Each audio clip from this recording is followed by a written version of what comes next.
నటుడు పోసాని కృష్ణమురళిని మరిన్ని పీటీ వారెంట్లు వెంటాడుతున్నాయి. ఒక కేసులో బెయిల్ వస్తే మరో కేసులో అరెస్ట్ అవుతున్నారు.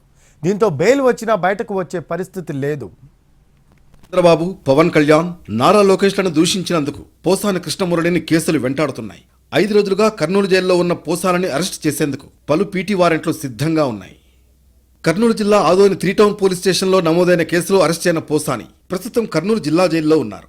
విజయవాడ నుంచి పీటీ వారెంట్పై పోసాలని ఆదోనికి తీసుకొచ్చారు పోలీసులు. కోర్టులో హాజరుపరచగా 14 రోజుల రిమాండ్ విధించారు న్యాయమూర్తి. ఆ మరుసటి రోజే పోసాని దూషణల వెనక ఎవరున్నారని ప్రశ్నించేందుకు కస్టడీ పిటిషన్ వేశారు పోలీసులు. మరోవైపు Posani legal team bail petition వేశారు. కస్టడీ పిటిషన్పై సుదీర్ఘ వాదనల అనంతరం డిస్మిస్ చేశారు. బెయిల్ పిటిషన్పై 3 రోజుల పాటు వాదనలు జరిగాయి. అయితే న్యాయమూర్తి తీర్పును రిజర్వ్ చేశారు.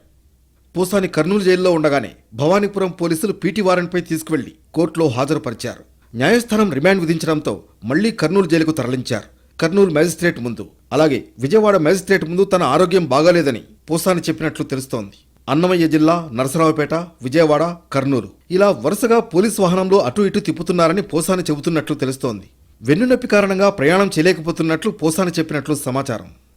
ఆదోని కేసులో బెయిల్ పిటిషన్పై ఇప్పటికే తీర్పు రిజర్వ్ అయింది. బెయిల్ వస్తుందా లేదా అనే ఉత్కంఠ నెలకొంది. ఒకవేళ బెయిల్ వచ్చినా పోసాని బయటకు వచ్చే పరిస్థితి లేదు. భవానీపురం పోలీస్ స్టేషన్లో నమోదైన కేసులో కోర్టు ఇప్పటికే రిమాండ్ విధించింది. మరికొన్ని కేసుల్లో పోసాలని పీటీ వారెంట్పై తీసుకువెళ్లేందుకు పోలీసులు సిద్ధంగా ఉన్నట్లు సమాచారం. అనంతపురం, పాడేరు, విశాఖ తదితర ప్రాంతాల్లో కేసులు నమోదయ్యాయి. ఆయా కేసుల్లో పోసాలని అరెస్ట్ చేసేందుకు పోలీసులు సిద్ధంగా ఉన్నారు. మొత్తం మీద పోసాని కృష్ణమురళికి కేసుల నుంచి ఇప్పట్లో విముక్తి లభించే సూచనలు కనిపించడం లేదు.